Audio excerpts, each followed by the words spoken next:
we need to slow things down.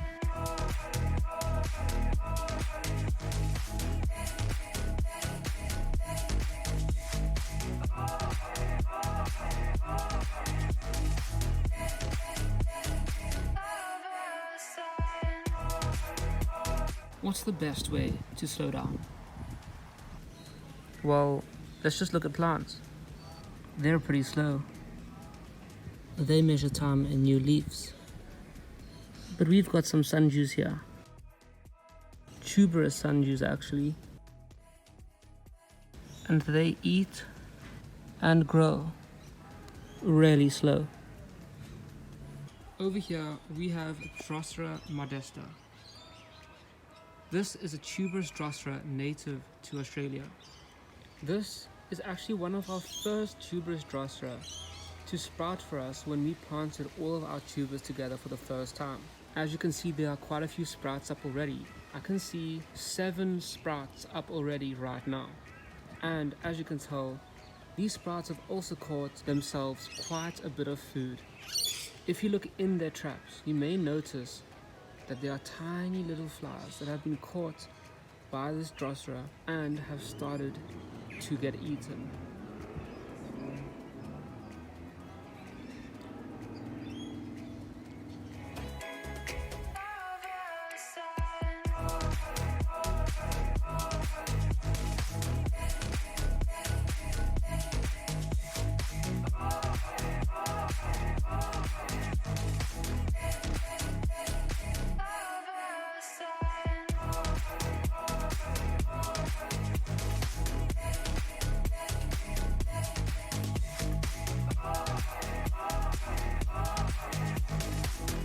As you can tell, this guy managed to get out of this trap.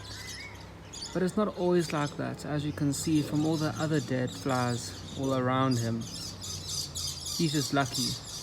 And anyway, when he starts cleaning himself and starts licking off all the sticky syrup that's on his body, unfortunately, he will most probably die because those sticky substances are actually poisonous to the flies. Seeing as this is a tuberous Drosera, the plant has to be grown in a tall pot so that the long roots can reach all the way down to the water tray that the plants need to be kept in. Tuberous Drosera need to be kept in a mixture of peat and sand of a ratio of 1:2 of peat is to sand.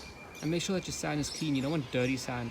If you've watched the previous video, you will actually see how dirty the sand was when I potted these guys up. And you really don't want your plants to be growing in that because that will kill your tubers. As you can see, this tuberous Drosera is an erect form. It has tiny stolons growing upright.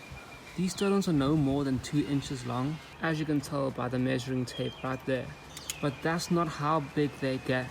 They get much longer than this and much taller. I would even say up to 8 inches in height with tiny little traps all over the stolon. As you can see, these specific traps are quite circular and branch off of the main stem pretty strangely, in my opinion. I would have thought that there was like one main stem and then little branches sticking out, but as you can see from these stolons right here, it doesn't seem to be the case. I'm really happy at their growth rate right now. As you can see, it's growing pretty well, and this is obviously our first tuber that we've ever grown together. Happy to say that it's growing quite well and looks like it's going to become a really tall plant. So let's go put this guy back and let's look at some of the others. Next up, it's Drosera macrantha. This is our rock outcrop form, which means that this form came from a rock outcrop and is slightly different to the other forms that we have growing. Let's take a closer look. This Drosera macrantha is also native to Australia.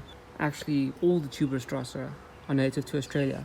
But as you can tell here, we have many more sprouts than the Drosera that we just had. We have 14 different sprouts right now, but we still don't have even one open trap on this guy.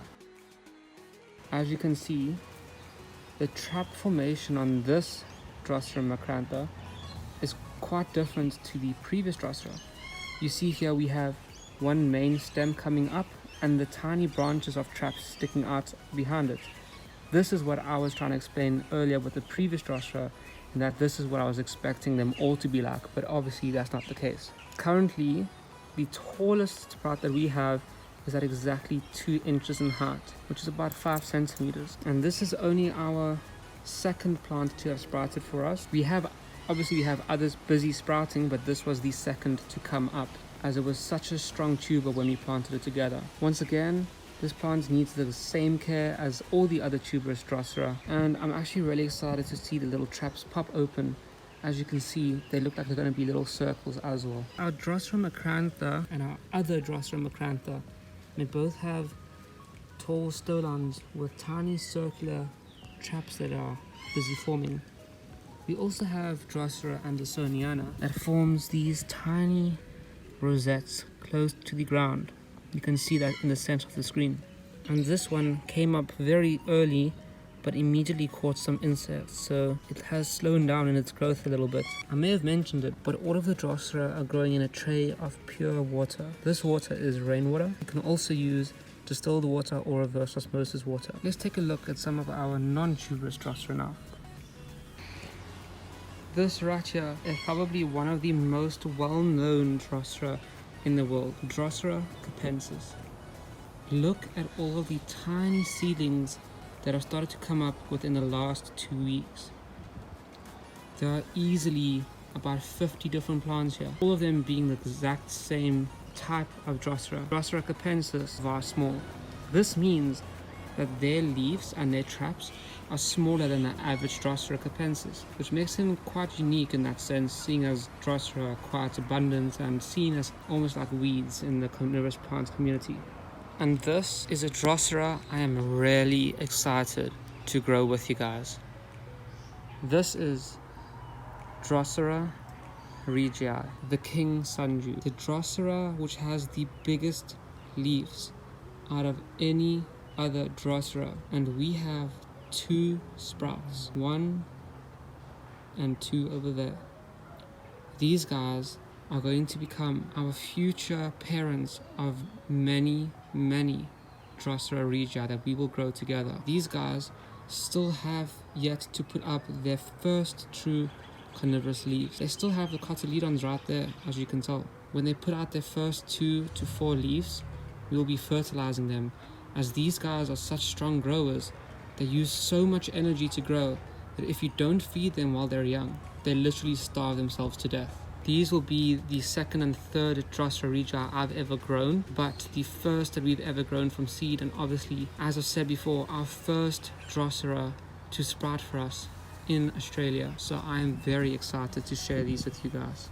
But let's get back to the tuberous Drosera. As you can see here, we have Drosera pallida, a northern form, and this guy is slightly different to our first tuberous Drosera, but very similar to Drosera macrantha. Some of you might know this, but many of the tuberous Drosera that we have were actually lumped together and were listed as subspecies of each other. But that has very recently changed, and each of those subspecies are now their own species.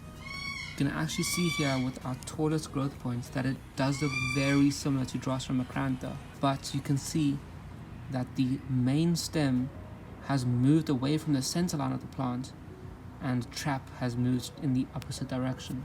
These traps are also slightly different to that of our Drosera macrantha, but they do look very similar in that the trap will probably be a nice little circle, just like we saw in the Drosera macrantha. We have 9 sprouts over here, with the tallest being just about 2 inches as well. Unfortunately, we don't have any open traps just yet, as the only open trap that we did have got covered up by some spider webs. Next up, let's jump into the world of Venus flytraps. This was our first Venus flytrap that we bought together, but we ended up getting a second one a couple of weeks ago. It's actually insane for me to actually say this, but I've never seen Venus flytraps so good at catching flies than what I've been able to see them here in Australia. And that's simply because there are so many flies out here that the traps are almost always closed and eating something, which is something I'm actually not used to, as there's not as many flies in South Africa. As you can see, this Venus flytrap is not looking that good because it is becoming wintertime here in Australia, and that means that this Venus flytrap is going dormant, where he will go to sleep for about 3 to 4 months without any real proper growth and only small traps being formed. Until then, Those plants will look a little bit sad and dead until that time. But what can I say for now? Everything is busy sprouting, growing super slowly as they do. And all we've got to do is just take every day one leaf at a time and just relax and take everything super slow, just like the plants are. Until these guys have started growing super quick, I guess we just won't have much to do until then.